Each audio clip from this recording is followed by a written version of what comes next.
Today I'm joined by Sam Nightingale. Sam is the founder of Nightingale Cider, an award-winning craft cider and perry company. So welcome, Sam. Thank you very much, Simon. It's good to be here. Thanks for joining us. So, Sam, look, tell us a little bit more about Nightingale Cider. Well, Nightingale cider grew out of, I guess, a love of fruit, but I grew up on a fruit farm, which is Okay. where I'm based now. And when I was 18, I decided that farming wasn't for me, so I went off and took a very different path. But it was a big part of my heart. I spent every spare moment as a kid on the farm helping dad, etc. But I went and worked in film and TV for 10 years. I did a degree in sound arts and I worked as a sound recordist. But in 2009, started making cider as a hobby with one of my best mates. And it really just kind of grew from that. And it got a little bit out of hand, as often hobbies do, to the point where I decided that I was going to move back to Kent. I was living in London at the time and I was going to pursue cider full time. So in 2015, I moved back and made a go of making cider full time, which was a big jump. I should imagine. And was cider when you think back, Sam, what was the reason for doing that? Was it because you had a passion for cider and for turning that into a business? Was it because you wanted to set up your own business? What was the what do you think those triggers were to say, right, okay, I'm gonna, because it is a big difference, isn't it, from being a recording, sound recorded to making cider. Well, I think, I mean, they're very much connection to sense of place, and that's a big part of Nightingale cider. It's about a place, it's about the produce of that place, and and that's always been a big driver. It's always been a massive part of my heart. My passion's wildlife sounds, so I spent much time recording wildlife on the farm. And Nightingale cider is very much about that connection to the land and fostering and looking after the environment and the space around us. But yeah, I mean, I was from probably late teens, I was always interested in booze, drinking, and I was always fascinated and I always wanted to know more about things. So I got into wine. I always used to make, and I still do, like slow gin, and I love kind of foraging. So there's always that kind of connection to kind of seasonality. And so through that, I think I started making cider with a really good friend of mine, Dave, who's also a sound recordist. Um, and it kind of grew little by little. I ran my own business before. I was self-employed and had a limited business, limited company for 10 years, and I always worked in the background of collaborating with other people. So my experience is kind of very much collaborative. So when I started making cider and then kind of taking that forward, it was always about kind of bringing in ideas and skill sets and kind of taking that forward to kind of make the best we could. And it was really just Dave and I messing around, seeing what happened when apple juice went wrong. Um, but little by little, kind of there was interest grew. We sold it to local pubs and to beer festivals. And then, because we've always had a farm shop on site since I was a kid, we got a license in 2013 to sell alcohol, which meant that we could sell local beers, local wines, spirits, and our homegrown cider. So suddenly we had a cellar door, and that obviously helped. In 2015, there's always a decisive break quite often in the story, and it literally was that. I was on a snowboarding holiday in February 2015, and I was chasing a director friend who gave me most of my work at that point down a mountain, and I decided to go for a tumble and break my collarbone. Wow. Okay. So I couldn't work for 3 months. I couldn't work in the sound industry. I couldn't lift up or carry equipment. And so I started spending a lot more time down on the farm during that time when I was rehabilitating. And I started having conversations with people, and it just got me thinking. There's an amazing kind of this is 2015, and I've been watching it for several years, the craft beer bubble, the way that craft beer was really growing. So And I just thought, wow, this is really interesting. I lived in London. I was really into that. I loved going out and buying interesting independent drinks and kind of talking about them with people and sharing. And I thought, this is happening for cider.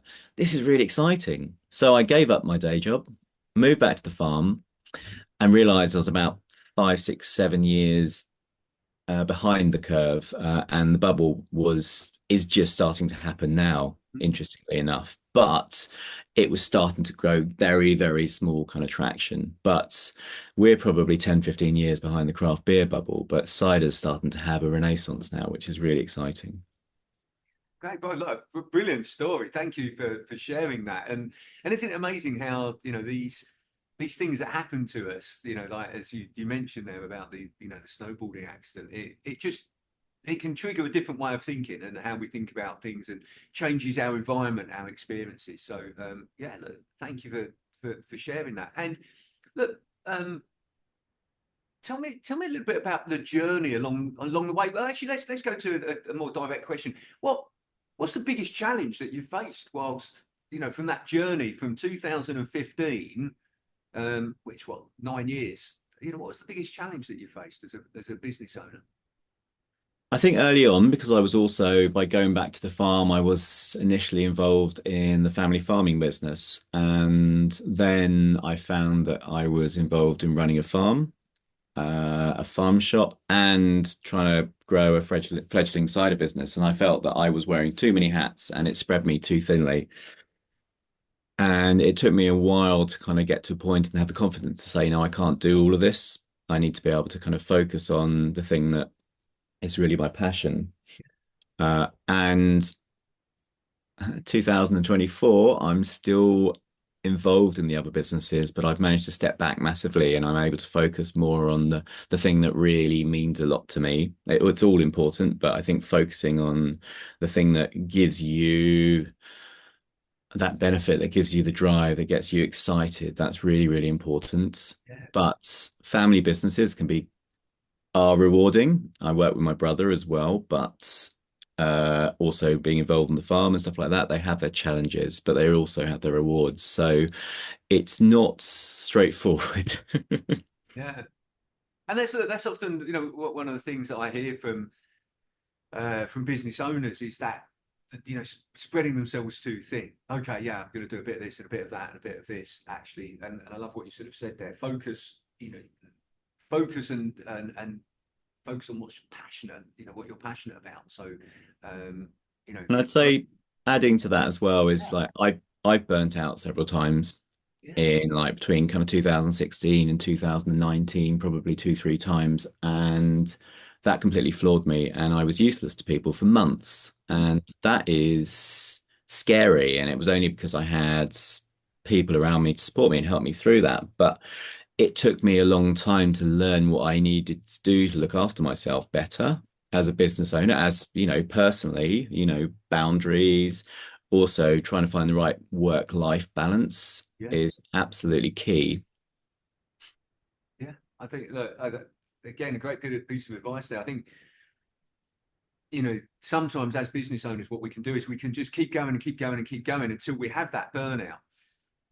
Actually, the key is to take regular breaks, um, regular reflection on, as you said there, work-life balance, balancing our whole life rather than just our business. So we don't get to that point of burnout, and as you said, where actually you're not good to anyone for 2, 3, 4 months, whatever it may be, um, because actually, particularly when you're setting up and growing a business, you're the most important thing. You've got to look after yourself, haven't you? Absolutely, yes. So absolutely key. Um, so would you say that was your biggest learning in business, or what other learnings have you had since you've been in business? Well, I'm still learning, but I mean, how to run a business Yeah, where you are a kind of owner operator. I think growing the business and letting go, learning to delegate, that's a huge step, and that takes still taking that takes time, but you can't do everything yourself, and that's one of the biggest challenges as an owner. You have a way of doing things. You build a reputation for a business on quality and details, and those things are really important to me. um and but you can't, as a business grows, you can't do yeah, everything. uh So you have to be able to kind of trust people. You need to bring people in, and it takes time to find the right people. Um, and my brother Ollie works with me full time now. He works in sales and does deliveries and kind of operations. We also have Paul, who's assistant cider maker. He's been with us 4 years. I have a part-time bookkeeper and someone who helps me with some marketing as well.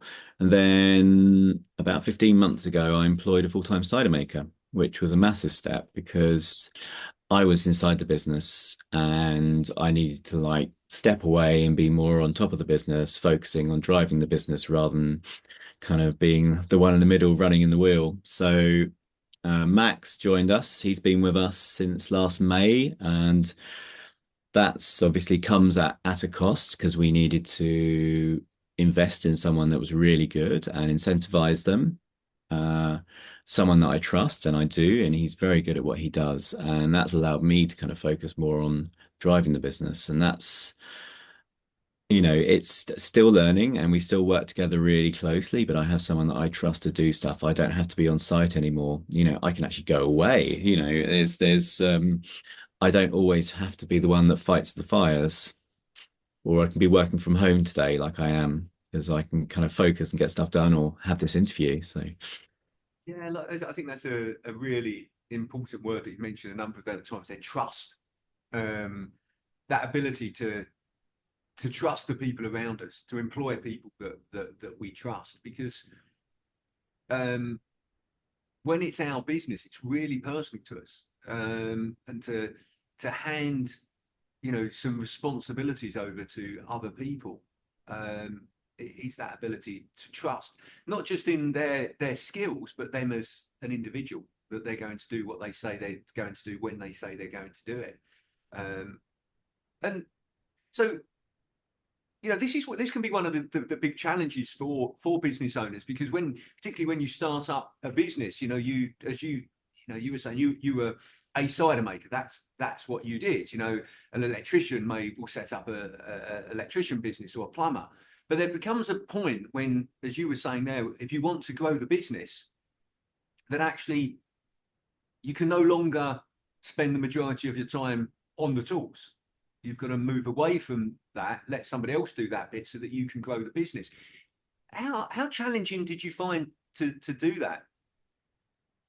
it's it's really difficult. I mean, if you would speak to Max, he'd probably say that yes, I've handed over some stuff, but I'm still stuff that he's still trying to get information out of my head Mm. because so much stuff is in my head. And I think that's one of the hardest things when you go from being a single operator to having a team is you need to get that information out of your head and putting together like operating procedures and things like that, so people, or if you bring a new member of the team in, that you've actually got something in paper form that people can kind of learn and refer back to, whereas for me it's all up here.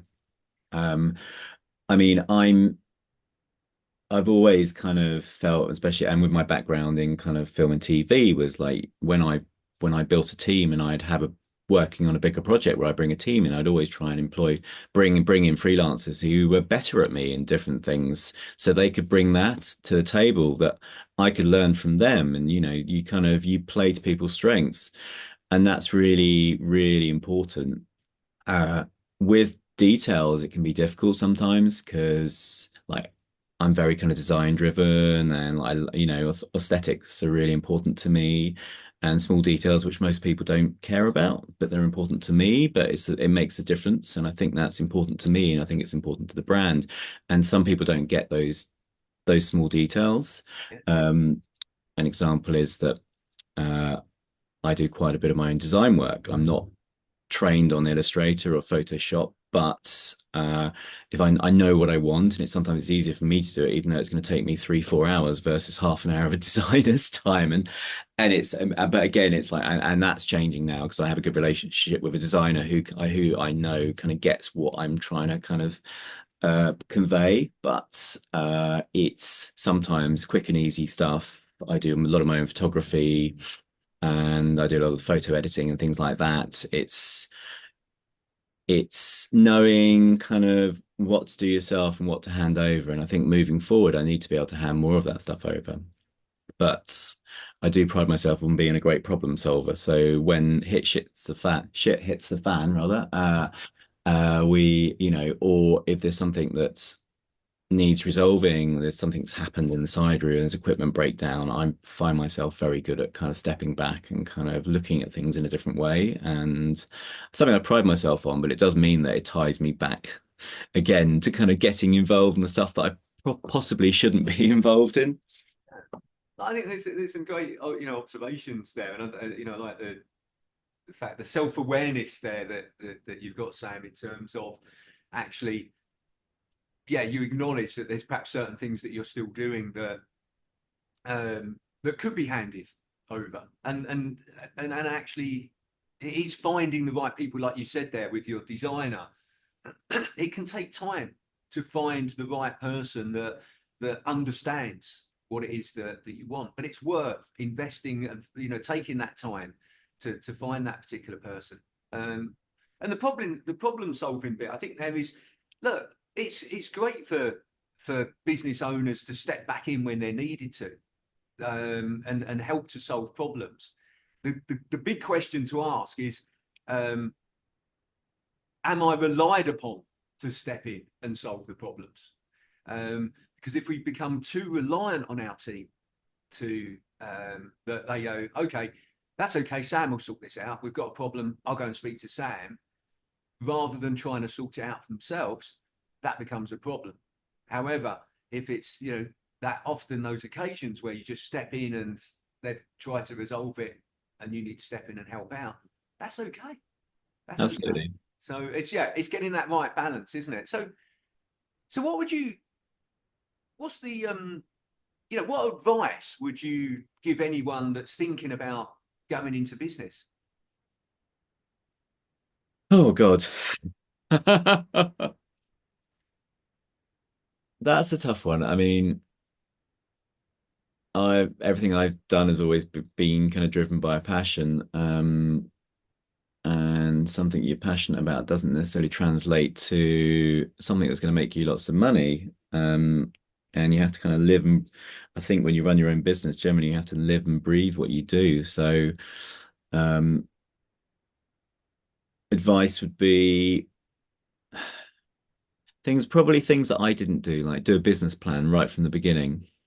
In the early days, work out, putting together like a kind of longer term plan in place of kind of where you want to be, where you are now, what it's going to take to grow. Uh, Stuff I'm still working on, because it's always changing as well. Um, Looking after yourself, just finding just balance. It's very easy, certainly in the earlier days, just to work the long hours, to work the weekends, and also because you get so excited and so caught up in what you do, it's very easy not to switch off. If I'm going out to a pub with friends at the weekend, I will be observing what's going on at the bar, who they've kind of, could this be a potential Nightingale cider pub, and kind of all these things. And that's not going to go away. I think that's part of being a business owner, and it's hard to switch that off you kind of like, but it's just trying to find the right balance. I think finding good people, finding mentors, finding advisors early on, I think would be very beneficial. And that's something I've learned more latterly that has really helped me just to keep me in check, to kind of someone that I can be accountable to, because otherwise you end up kind of spinning in a million directions and kind of going off piste. And I think that's quite important, having a plan in place and, being able to kind of be held accountable, I think is really important. There's some great things there again. The accountability, the having a plan, looking after yourself. I very much, live by the view of start with the end in mind. Um, Actually, where do I want to end up, and where am I now? And then creating the plan of, okay, how do I get from where I am to where I want to go? The analogy that I often use, Sam, is um, how often do we get in our cars without knowing where we're going? It's very unusual, and probably never at all do we get in our car without knowing where we're going. So And why if don't you've we do got a that in roadmap in business? place, if you've got a roadmap, then you can go off on a tangent, you can get lost. But the thing is, you can pick up that map and get back on track again. That's the thing.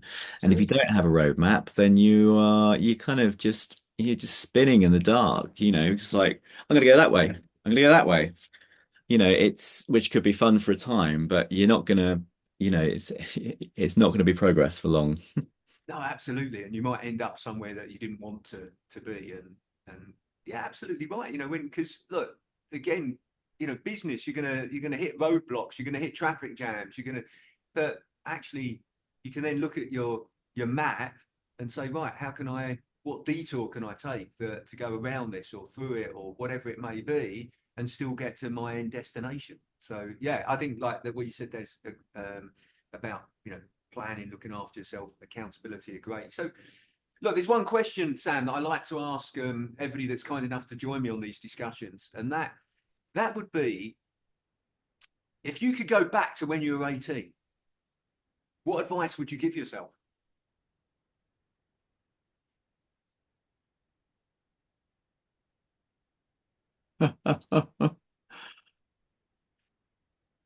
I don't know, to be honest, because I've got to where I've got from the many different tangents that it's the many crossroads that I've turned the other way down to kind of, I think you are the sum of your experiences, and that's what you bring to the table when you do whatever you do. So I think be better with money, learn how to budget, all those kind of things that when you're kind of carefree 18 years old, the first job you've got, whatever, you kind of, I mean, not everybody, but I had, I had a fun kind of late teens and early 20s.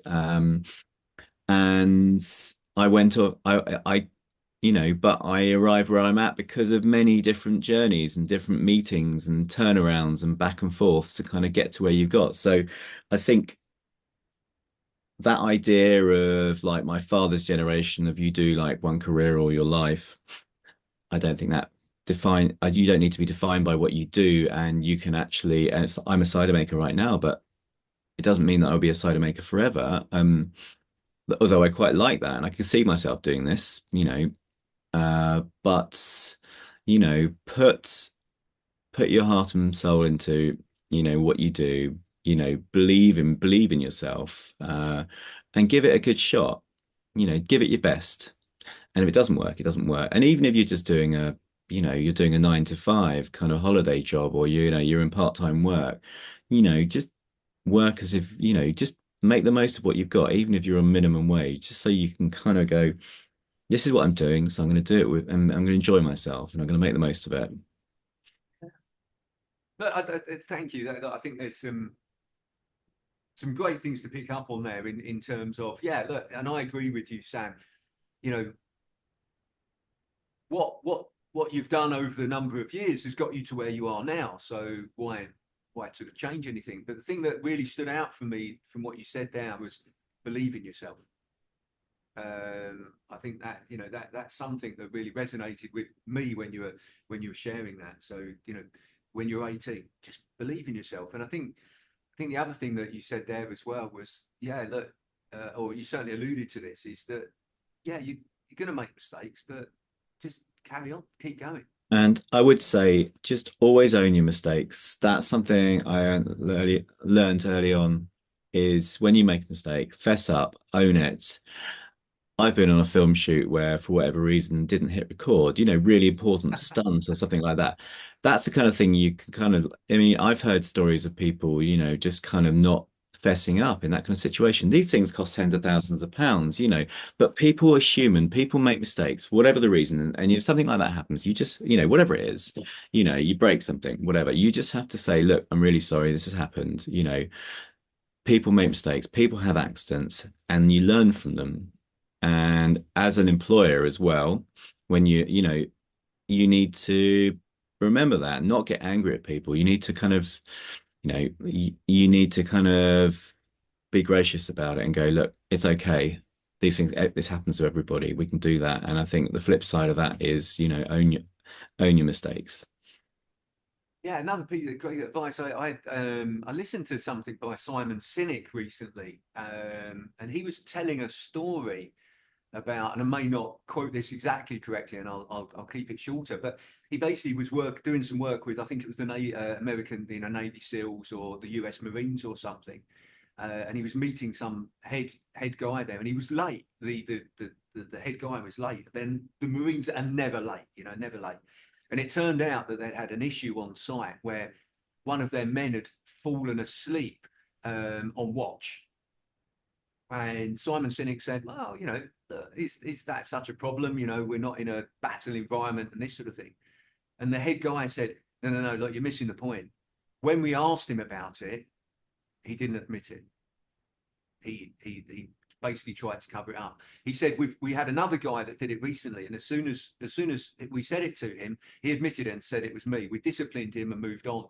This guy denied it, and when we asked him again, he denied it. It wasn't until we produced evidence that he admitted it, and he said that's the problem, not the fact that he fell asleep. So Yeah. I think that's it's great advice that you give there.